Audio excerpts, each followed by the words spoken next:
Will, kuliah gue rungkat nih. Ya udah, sahabatin aja.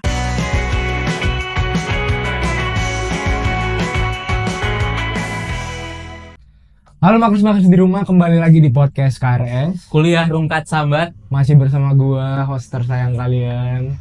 Nggak ya? Yang masih bersama gua, Hans dan juga Gue William, dan lagi-lagi kita tidak berdua. ya kalau berdua namanya podcast berdua. Sepasang. Sepasang. Ya kebetulan kali ini kita udah kedatangan salah satu bintang tamu yang cukup keren menurut gua. Pastinya dong. Karena dia ini merupakan mahasiswa yang bisa dibilang punya segudang pengalaman yang bisa kita obrak-abrik gitu, Bil. Gudang apa nih? Gudang ilmu. Gudang Itu merek, jangan. Ya, dan kita langsung kenalan aja sama Farhan. Halo Farhan. Ya, halo, gimana kabarnya? Itu keren gue deh, kebetulan tuh udah ditanya. Dilembutin ya, Hans. Iya, jadi kabar gue baik, tapi kabar lu sendiri gimana? Alhamdulillah baik, sejauh ini baik ya. Semoga baik-baik aja. Amin. Amin. Kesibukan sekarang lagi ngapain, Han? Kalau untuk saat ini masih kuliah ulang aja, kuliah ulang dong. Oh, Berarti ada filosofi di balik itu ya, Bel? iya. Kupu-kupu. Ya, betul. Berarti bisa terbang? Nanti kita coba. Nanti gitu. Iya, nih. Sorry, langsung nembak gitu ya gue ya? Sorry, ya. Jadi, pengen tahu dulu nih, mungkin makers, panggilannya kan makers nih. Mungkin makers pengen tahu nih, Farhan ini sebenarnya siapa gitu? Mungkin Farhan bisa kenalan dulu gak sih? Kayak Farhan kuliah di mana gitu? Oke. Boleh sekarang? Silakan. Oke, teman-teman, kenalin, nama aku Farhan Hakim Pratama. Teman-teman bisa panggil aku Farhan. Saat ini aku mahasiswa di Universitas Brawijaya, Fakultas Ilmu Sosial dan Ilmu Politik, program studi ilmu pemerintahan angkatan 2022, atau saat ini sedang semester 6, Oke. Oh, semester akhir berarti? menuju akhir. Menuju akhir, oke. Ngapain aja di semester akhir selain tadi kupu-kupu itu? Karena semester ini ada matkul yang menuju skripsi, ya fokus itu aja sih sebelum akhir-akhir ini ya. Berarti masih fokus ke mata kuliah yang harus diselesain? Ya, sama cari-cari ini mungkin pengalaman lain kayak volunteer atau komunitas-komunitas lain gitu, lagi cari-cari sih. Biasa Farhan ngapain kalau misalnya volunteering? Apakah suka yang kayak tipikal yang ke desa atau mungkin yang langsung ke masyarakat di kotanya sendiri gitu? Oke, kalau dari aku sendiri, karena kemarin kan aku ini ya aktif organisasi di pengabdian masyarakat gitu kan. Nah, jadi emang aku lagi cari-cari komunitas-komunitas yang memang bergerak di situ kayak gitu, entah itu di kota ataupun di desa ya. Karena menurut aku pengabdian masyarakat itu nggak lihat lokasinya, tapi mungkin lihat objeknya gitu loh. Kayak objeknya yang perlu dibantu ya dibantu, meskipun di kota pun mungkin ada yang belum dibantu. Oh, oke. Artinya sebelum-sebelumnya geraknya di organisasi juga lingkup sosial lingkungan ya? Ya, betul. Sosling. Gokil, berarti ini nggak sih, Will? Ibaratnya itu suka terjun langsung gitu kan? Ya, betul, bisa dibilang kayak gitu. Seberapa banyak nih pengalaman Farhan di organisasi? Kalau pengalaman organisasi yang bergerak di bidang pengabdian tadi ya, sebenarnya udah dari SMA. Karena di SMA kan aku gabung di OSIS ya. Di OSIS juga banyak yang bergerak di masyarakat kayak gitu. Misal ada bantuan terkait bencana alam, aku langsung terjun langsung ke desa-desa seperti itu. Kemudian di SMA, di kuliah pun karena memang tertarik, jadi lanjutin di situ. Berarti dari SMA, Will? Iya. Bergerak di... Kalah lo gue. Gue juga kalah. Gue SMA... Sama-sama belajar lah di sini. Iya sih, gue SMA masih COVID soalnya kan. Iya sih. Gue di rumah aja. Online berarti. Online. Waktu itu Farhan juga. Iya, online, tapi kan curi-curi waktu lah, curi-curi. Karena mungkin di daerah aku nggak terlalu ketat juga ya, PPKM, apa namanya? PPKM ya? PPKM, Iya. ya nggak terlalu ketat juga, jadi bisa lah curi-curi waktu juga. PPKM, Apa ya? Jaga jarak kan? ya, Iya, jadi jaga jarak. Oh, MBKM. MBKM. MSIB. MSIB. Ya, jadi karena tadi Farhan juga udah bahas tentang kuliah pulang ya. Jadi sebenarnya aku ada pertanyaan buat kamu kan. ya boleh. Dari pengalaman kamu sebagai mahasiswa ya. Kamu tuh sebenarnya tim mana sih? Tim kuliah pulang atau kuliah rapat? Oke, Kamu tim yang mana? kalau untuk saat ini mungkin sudah dideskripsikan tadi ya kuliah pulang ya, tapi kalau dari aku sendiri sebenarnya aku tim kuliah tapat ya, karena mungkin ketika kita jadi mahasiswa ya kita cari pengalaman sebaik-baiknya kayak gitu. Mungkin untuk di semester ini aku masih belum menemukan apa ya eh, pengalaman yang pengen aku cari atau yang pengen aku dapetin gitu loh. Mungkin karena kemarin-kemarin kan fokusnya di internal, dan ini aku pengen ibaratnya menambah pengalaman di luar kampus kayak gitu. Nah ini makanya cari-cari nih pengalaman yang mungkin bisa aku coba kayak gitu. Oh, oke oke. Tapi menurut Farhan sendiri nih, ada nggak sih formulasi yang paling tepat gitu kayak semester Formulasi. 1 sampai semester berapa organisasi terus semester berapa sampai semester berapa fokus akademik gitu. Oke, kalau dari aku sendiri ya, mungkin kalau semester 1 sampai 4 itu kita sesuaiin dulu nih kebutuhannya.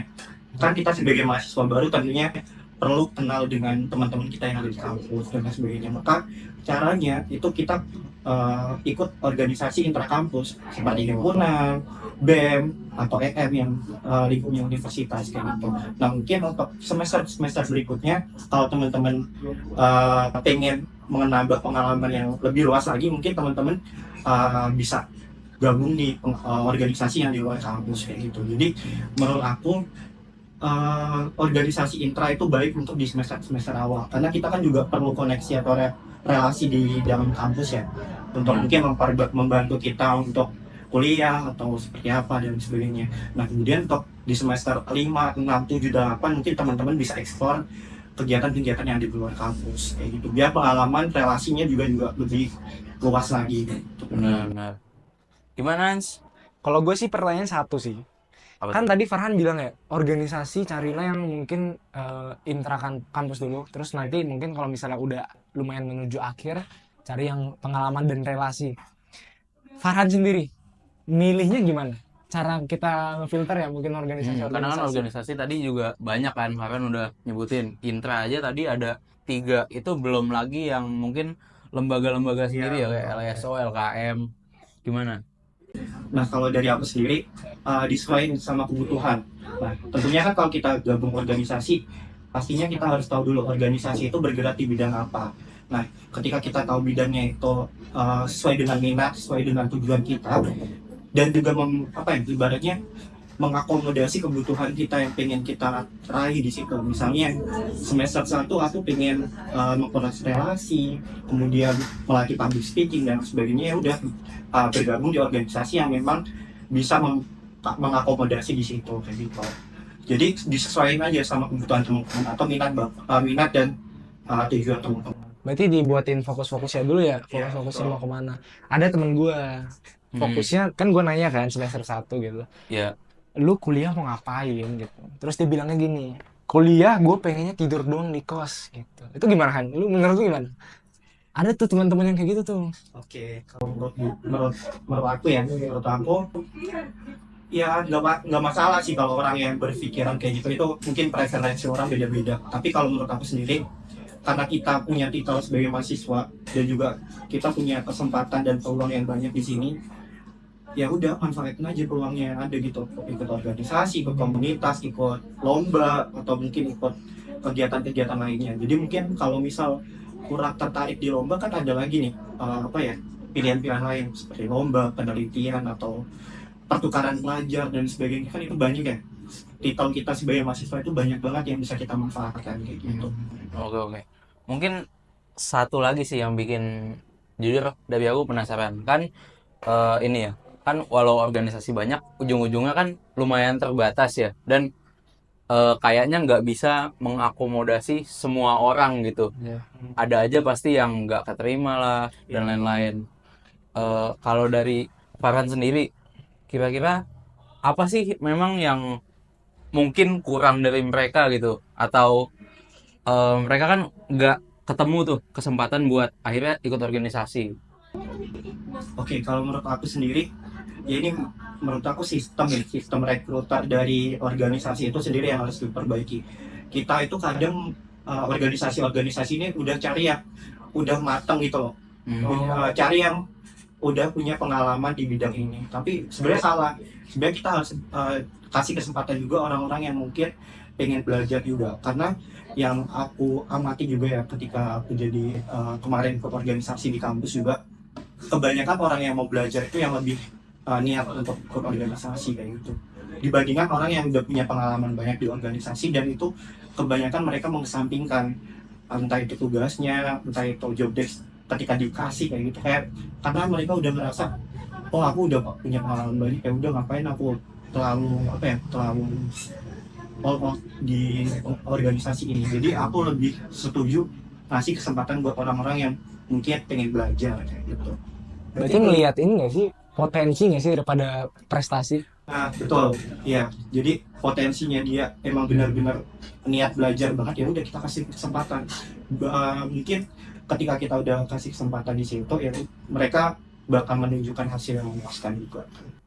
Berarti Farhan pernah juga nih nyari-nyari staff yang mungkin.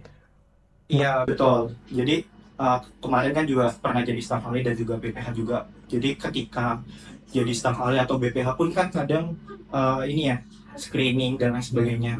Dan aku lebih melihat orang yang pas screening itu menunjukkan keinginan untuk belajar daripada kayak oh ya kak, ini aku punya pengalaman banyak di bidang ini, daripada dia kayak meyakinkan aku dengan dia ingin belajar di sini. Oke, mungkin dari pengalamannya Farhan itu sebenarnya gue punya pertanyaan. Dari segudang pengalaman yang udah pernah kamu coba, pernah rungkat gak? Pernah gagal gak? Pernah gagal. Kalau dibilang pernah gagal pasti pernah ya. Yang paling memorable yang mana? Yang kalau pernah memorable apa ya? Enggak. Soalnya aku pernah nih waktu itu ketolak interview di organisasi yang aku pengen gitu. Padahal aku kayak udah menunjukkan kompetensi gitu dan udah merasa keterima nih, ternyata tertolak gitu, nggak bisa mewujudkan apa yang aku inginkan gitu, dan itu kan di luar ekspektasiku tuh. Kalau Farhan pernah nggak kayak gitu? Kayaknya udah beberapa kali ya, cuma aku udah lupa apa secara spesifiknya apa. Cuma pada waktu itu mungkin aku merasa ya udahlah, mungkin karena aku udah terlalu udah beberapa organisasi dan aku mau nyoba organisasi baru, mungkin dirasa mungkin orang yang menginterview aku itu merasa kalau aku udah over juga gitu. Jadi kayak aku introspeksi diri sendiri, mungkin kalau aku nurutin ego aku dengan mengikuti terlalu banyak organisasi itu juga gak maksimal kerjanya. Mungkin orang yang menginterview aku saat itu mengasih kesempatan untuk orang lain yang mungkin punya kesempatan dan waktu yang lebih banyak dibanding aku. I see. Oke.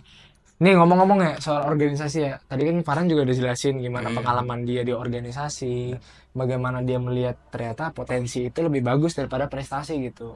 Nah, aku punya pertanyaan yang mungkin agak sedikit melenceng gitu. Karena kan kalau misalnya yang kita ketahui ya, yang aku sendiri tahu nih, Farhan ini juga pernah magang kan? Ya, betul. Jujur magang itu kan bisa jadi salah satu opsi orang untuk kesibukan di sebelum lulus gitu kan. Iya, betul. Dan kesempatannya banyak gitu, chance-nya banyak untuk bisa magang di tempat-tempat yang bagus, kayak misalnya contohnya di BUMN atau mungkin di perusahaan-perusahaan yang multinasional gitu. Farhan pernah magang di DPR, bener nggak? Iya, betul.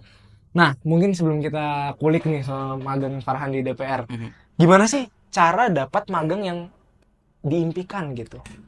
Oke.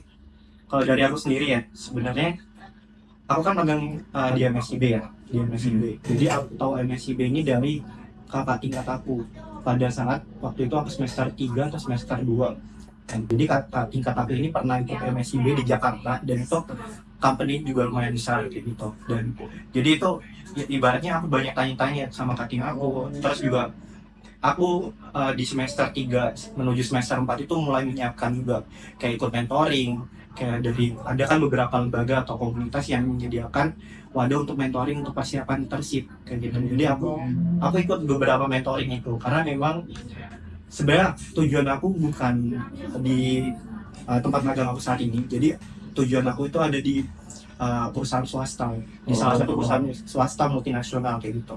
Tapi mungkin pada saat itu rezekinya di sini, dan ibaratnya aku dapat offeringnya itu di sini dulu dibanding yang perusahaan yang pengen aku daftar di awal gitu.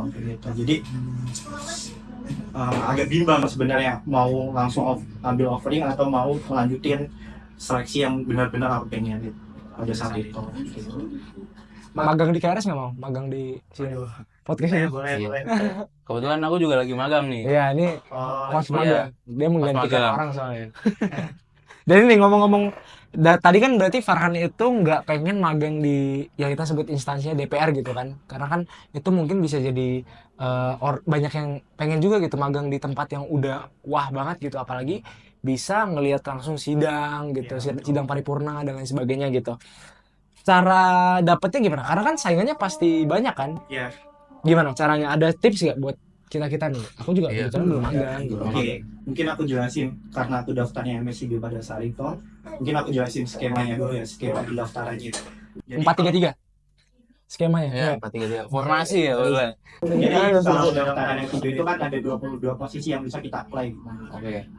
Dari 22 posisi itu kita bebas pilih apa aja, kayak mungkin teman-teman mau daftar di perusahaan swasta atau mau daftar di pemerintahan dan sebagainya. Nah, jadi sebenarnya aku juga agak sadar diri ya, karena aku dari ilmu pemerintahan mungkin lebih relevannya di pemerintahan.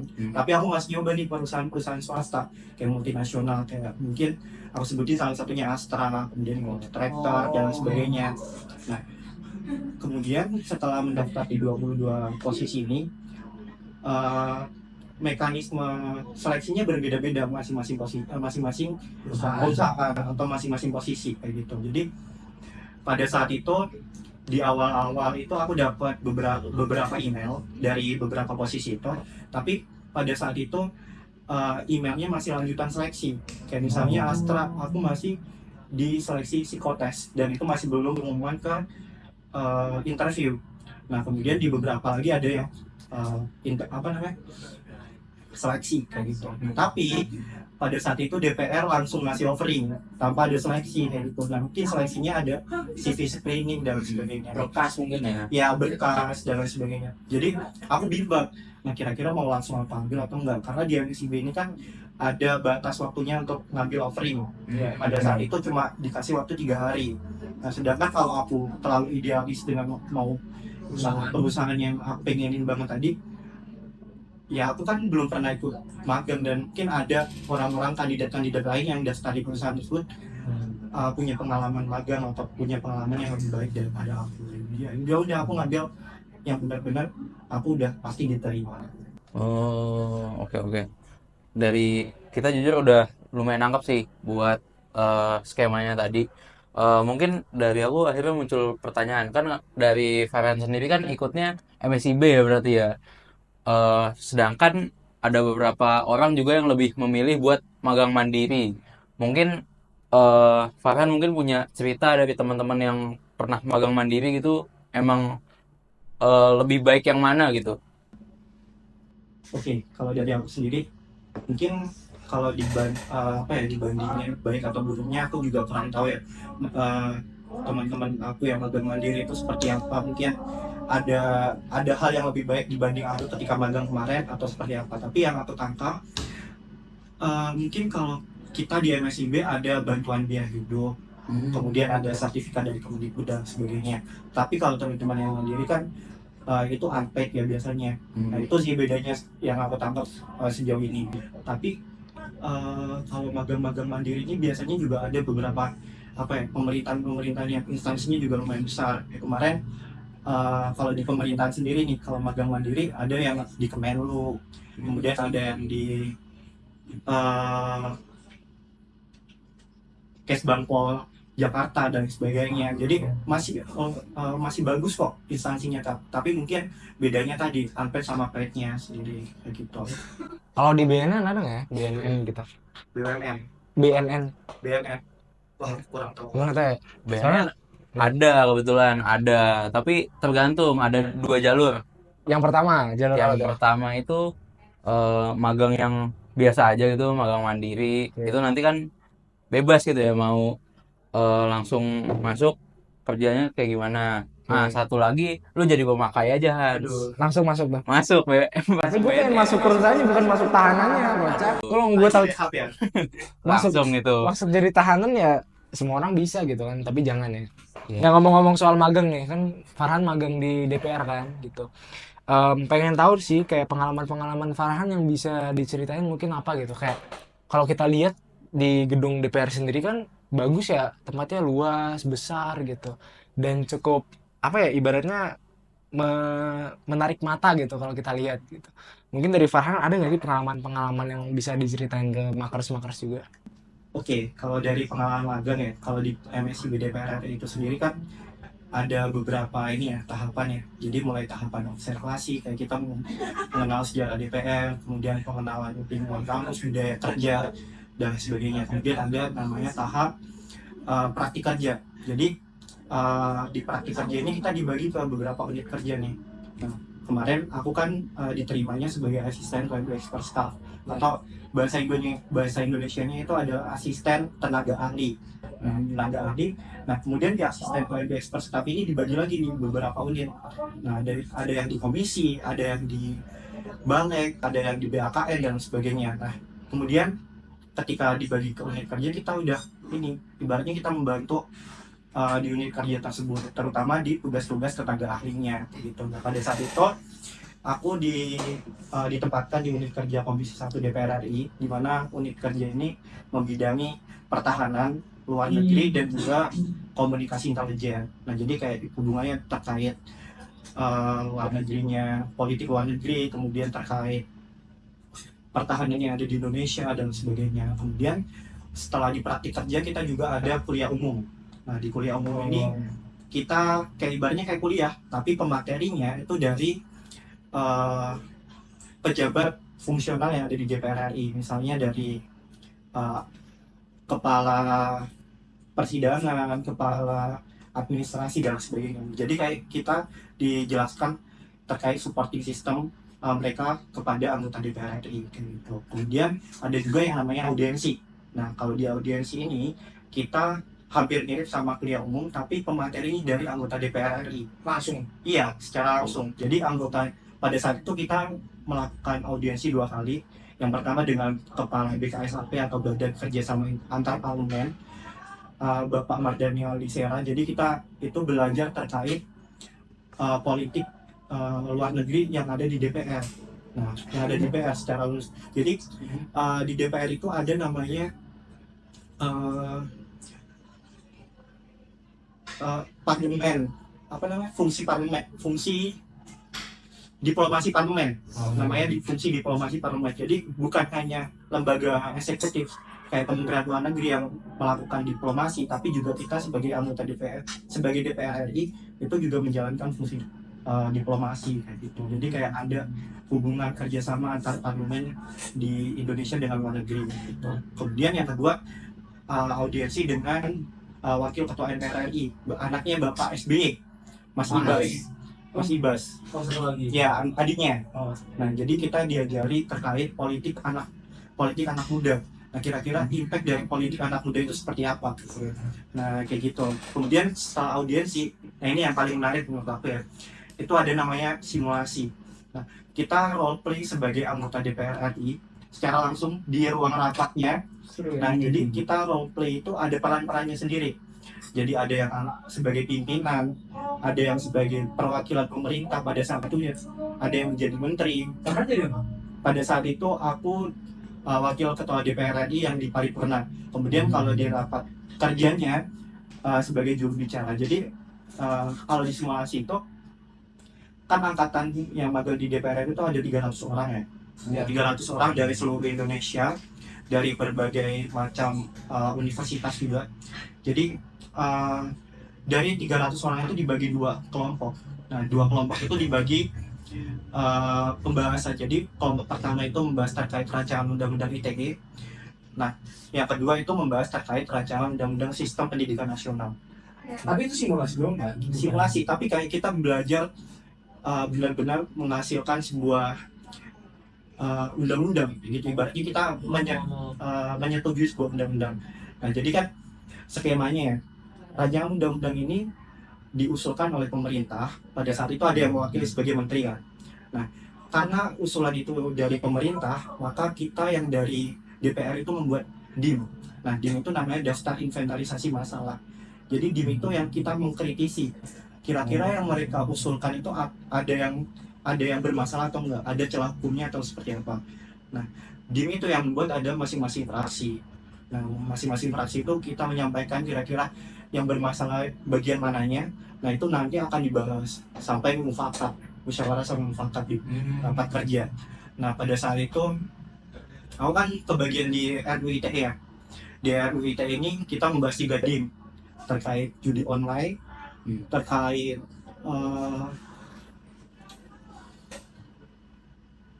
apa namanya pencemaran nama baik sama kesusilaan.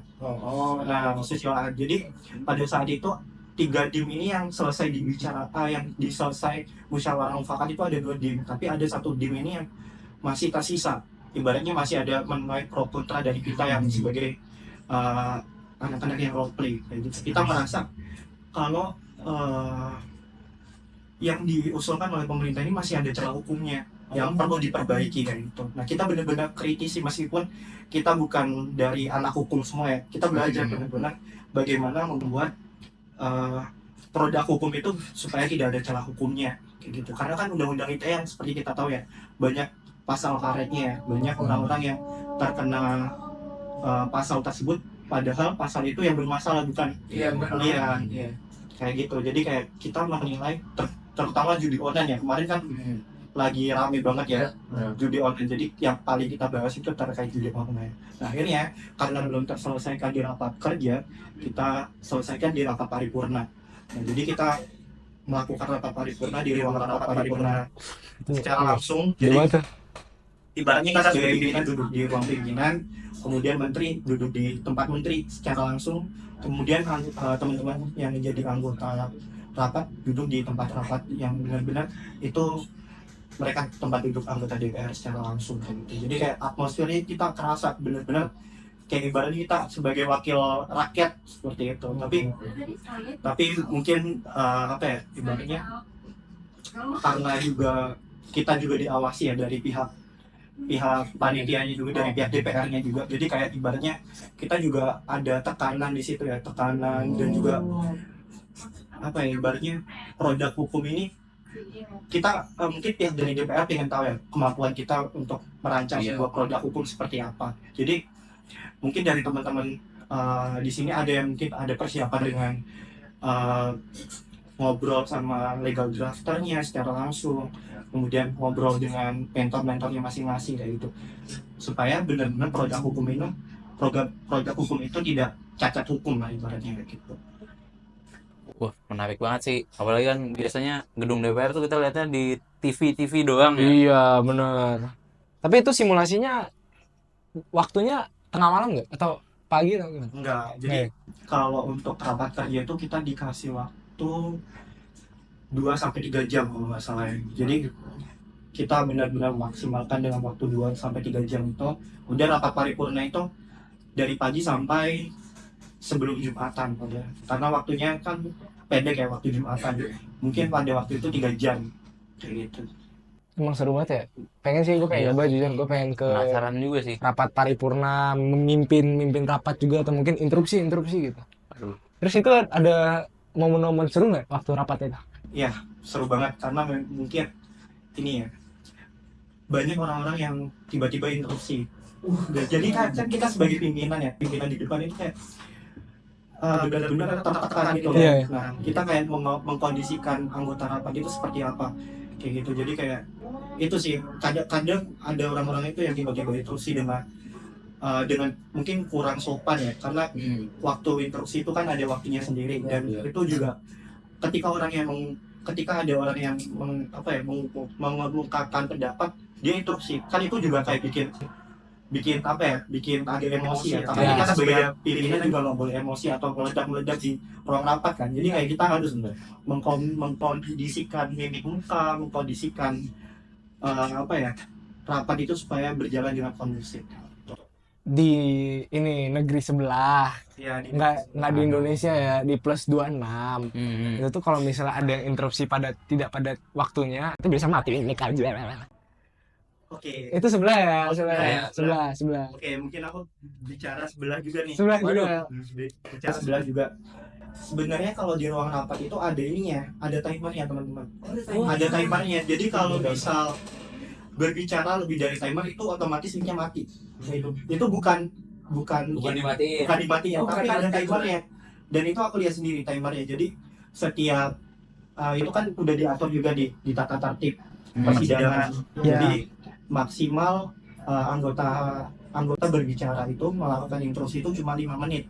Nah, ketika 5 menit itu mulai berbicara ya. Jadi kayak kalau kamu udah berbicara di mic itu udah timernya udah mulai kayak gitu. Nah, kalau timernya udah mati, itu mati juga kayak gitu.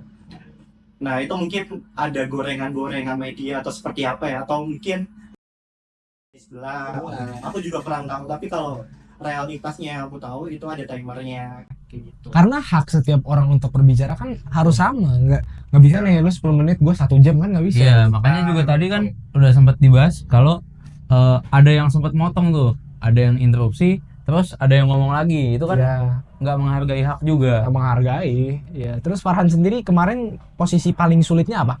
Kan sebagai wakil ya. Iya, sebenarnya kalau jadi wakil mungkin nggak terlalu sulit ya, karena kita cuma membackup ketua kita supaya tidak, kan ketua yang ibaratnya memimpin. Kalau kita sebagai mungkin backupan ketua, mungkin kita ketika ada lobbying atau seperti apa itu kita berperan juga seperti itu. Tapi yang mungkin yang sulit itu ketika juru bicara lebihnya. Jadi pas rapat kerja itu kan aku mewakili fraksi aku untuk menjadi juru bicara. Nah, ketika udah jadi juru bicara kita nggak boleh ibaratnya ngomong doang gitu loh tanpa ada data. Nah, jadi pas waktu itu aku benar-benar cari data semalam ibaratnya sama teman-teman aku, kayak tanya dengan legal drafter, kemudian diskusi sampai cari-cari produk-produk hukum turunannya dan sebagainya. Jadi kayak ibaratnya kita tidak hanya membaca produk hukum itu, tapi kita harus baca produk turunannya supaya tidak tumpang tindih seperti itu. Jadi kayak ketika kita lihat celahnya, ternyata celah itu udah dibahas di produk turunannya, kan kayak ibaratnya kita kurang pengetahuan ya ketika kita ngomong. Jadi kayak kita harus riset dulu produk-produk turunannya seperti apa kayak gitu. Seru dan lumayan panas juga ya, mungkin karena mereka ada yang berpendapat lain juga, dan ada yang nggak terima juga dan sebagainya. Jadi kayak ya seru sih sejauh itu ya. Itu berhubungan sama sama yang Farhan jelasin tadi ya. Soal ini magang di DPR kemarin itu kan Farhan sendiri mahasiswa FISIP yang ada hubungannya sama politik. Nah, yang waktu kemarin magang di DPR mahasiswa FISIP bukan semuanya, maksudnya kayak beragam-beragam atau ada yang kedokteran, ada yang FTP atau FT gitu. Oke, kalau di DPR RI sendiri itu karena unit kerjanya juga banyak ya, itu menerima hampir semua jurusan sebenarnya. Bahkan anak teknik pun diterima. Ada juga. Ada, karena ada posisi sebagai analis infrastruktur. Contohnya. Kemudian ada juga yang dari anak-anak pendidikan. Itu sebagai aku juga lupa. Pokoknya ada posisi anak pendidikan dan sebagainya. Jadi kayak benar-benar bukan kayak anak FISIP aja yang diakomodasi untuk magang di sana, tapi benar-benar semua fakultas, semua jurusan itu bisa diakomodasi. Anak psikologi ada nggak? Anak psikologi kayaknya ada deh, setahu aku ya. Lu Langsung kan? Langsung. Gue pengen masuk ke ruang paripurna. Iya, lo pengen nyobain juga. Enggak, gue pengen nyapu lantai ya kan, kalau kotor tuh gue pakai karpet kan. Enggak. Iya, pakai karpet kan. Nah, itu ntar gue sudah jadi hobi aja kalau gitu. Iya, magang jadi OB. Yang penting kan ini cleaning service at DPR RI gitu. Pernah masuk Sesuai, kan? tapi kalau memang pengen building karir ke arah sana boleh sih, Hans. Coba kan? Iya, coba aja. Tapi ada yang magang jadi OB nggak ada? Kenapa? Magang jadi OB nggak ada kan? Enggak, karena mungkin ini ya. Aku juga kurang tahu kenapa. Ibaratnya riset sampai se-OB-OB-nya kan nggak mungkin. Iya, bener sih, bener kata Farhan. Nggak mungkin dia nyari tahu OB ini dari Iya. mana gitu. Kan nggak mungkin juga. Iya, lu ada pertanyaan lagi nggak buat Farhan? Jujur gue menarik banget sih ini, kalau misalnya kita kulik nih bisa 1 harian gitu kita ngobrol Iya. sama dia. Karena memang menurut aku tuh pengalaman yang cukup baru. Karena kan tadi juga ada yang namanya ketika simulasi itu kalian juga harus nyiapin segala berkas-berkas legalnya kan gitu. Iya, betul. Dan itu menurut aku sangat menarik gitu. Mungkin ini deh, karena tadi Hans nawarin buat nanya, pengen nanya satu aja. Apa tuh? Dengan kesempatan magang di DPR kemarin, kalau bisa nih punya satu kesempatan lagi, masih pengen nggak magang di DPR? sebenarnya pengen banget ya, tapi karena emang MSIB terutama yang di DPR itu cuma satu kali kesempatannya. Jadi kayak kalau misal kita udah pernah magang MSIB di DPR itu nggak boleh lagi, kecuali kalau magang mandiri. Nah, tapi kalau magang mandiri mungkin mekanismenya juga lumayan sulit dan mungkin apa ya, kita harus kenal juga orang di dalamnya ya. Karena apa ya, ibaratnya sistemnya juga tidak sestruktur MSIB dan mungkin ada mekanisme mandiri yang mungkin aku kurang tahu seperti itu. Gue ada ide. Kan tadi kata Boleh, Farhan boleh. harus kenalan sama orang di dalamnya. Kita masuk aja ruang paripurna, kita kenalan sama orang. Nah, lu kalau lihat lagi sidang di TV tuh lu langsung berangkat kan Senayan. Langsung gue berangkat, gue hafalin dulu nama-namanya, ini bapak siapa gitu, bapak siapa. Yang gue tahu cuma Ibu Puan gitu, yang biasa mimpin kan. Ini tapi mungkin pertanyaan gue yang terakhir buat Farhan soal magang di DPR itu adalah ini, Han. Ketika kamu magang, ketika kamu melihat DPR dari dalam, itu kan kita juga penasaran ya, ketika bener-bener rapat itu pernah kan kamu datang ke rapatnya langsung gitu. Penasaran gitu, ketika rapat itu emang ini kah, emang situasinya itu panas kah atau gimana sih? Panas. Ya benar. Nah, mungkin ada ceritanya, pengalaman aku dulu ya. Jadi ketika kita rapat itu kan sebenarnya kita nggak langsung di bawah ikut rapat ya. Jadi kita itu biasanya ditempatkan di balkonnya. Jadi meskipun kita nggak langsung di situ, tapi kita merasakan atmosfernya juga panasnya ketika diskusi gitu. Ruang DPR itu. Iya, di ruang DPR. Apalagi kalau misal pemerintah melakukan kesalahan. Nah, ini anggota DPR nih paling kayak ibaratnya roastingan apa menterinya, roasting dirjennya dan sebagainya. Kemarin pas waktu di Komisi 1 sendiri itu kan ada sempat masalah terkait kebocoran data ya pada saat itu. Nah, kebocoran data PDNS. Nah, di rapat itu kayak benar-benar anggota dewan ini menyalahkan pihak pemerintah. Kenapa kok ini udah berulang kali, kenapa kok masih terjadi gitu, masih terulang kayak gitu. Jadi kayak benar-benar mereka bukan hanya ibaratnya mengetahui mengetahui pemerintah kalau udah punya program apa, tapi mereka benar-benar mengkritisi program dari pemerintah. Kalau misal ada kesalahan pun mereka juga dengan lantang menyampaikan kesalahan tersebut kepada orangnya secara langsung. Gila, kalau misalnya kayak gitu ya Bel, kan MSIB cuma bisa sekali nih. Saran aku, Farhan harus nyoba langsung jadi DPR-nya. Nah, Karena tim sesnya dia, itu ya kan? itu sulit itu. Sulit ya? Itu sulit. Kalau dari DPR langsung kan bisa tuh masuk langsung tuh kritisi yang bener-bener bukan simulasi lagi, langsung gitu dari dalam. Modal banyak ya. Iya, modalnya. Ada kok temen gue modalnya nggak sebanyak itu, tapi nggak jadi sih. Gitu. Oke, mungkin ngobrol soal DPR-nya mungkin nanti kalau ada next lagi atau mungkin ada pertanyaan boleh langsung drop aja gitu ya. Tapi aku pengen tahu nih, Farhan, next buat kamu tuh apa? Apa yang pengen kamu kerjain? Oke, kalau untuk next kedepannya ya, untuk saat ini aku pengen coba pengalaman-pengalaman yang belum aku pernah ikuti, kayak mungkin pengalaman-pengalaman komunitas-komunitas yang ada di luar kayak gitu. Misal kemudian ikut Lomba lari? Pernah? iya enggak Kan belum Baru tuh tadi. baru. Kemarin belum sempat merasakan menang lomba atau seperti apa. Kemudian sebenarnya aku pengen lagi ngerasain magang, tapi mungkin magangnya nggak di pemerintahan gitu. Karena kan banyak yang bilang nih kalau magang di pemerintahan itu nggak seberat magang di perusahaan swasta atau company besar nih.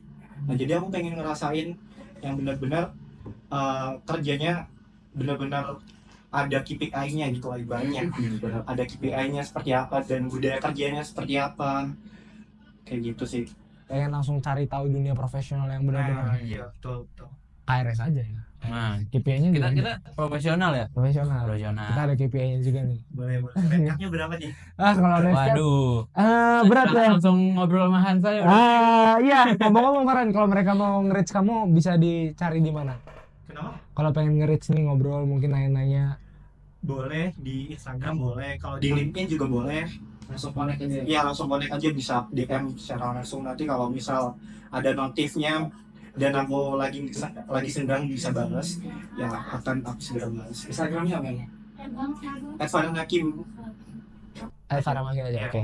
Ya berarti Itu ya guys, kalau misalnya ada yang pengen nanya, ada yang pengen cari tahu Farhan itu ngapain aja, kesibukannya ngapain aja, atau mungkin nanya-nanya soal DPR juga bisa kan? Benar. Bisa nih, aku pengen masuk DPR kak gitu, MSIB gimana sih di dalamnya, ntar aku harus ngapain gitu, nyari temennya gimana, kan bisa langsung nanya kan gitu. Boleh. Oke, terakhir banget Nah. nih, ada nggak closing statement buat makers di rumah atau buat semua orang yang nonton hari ini?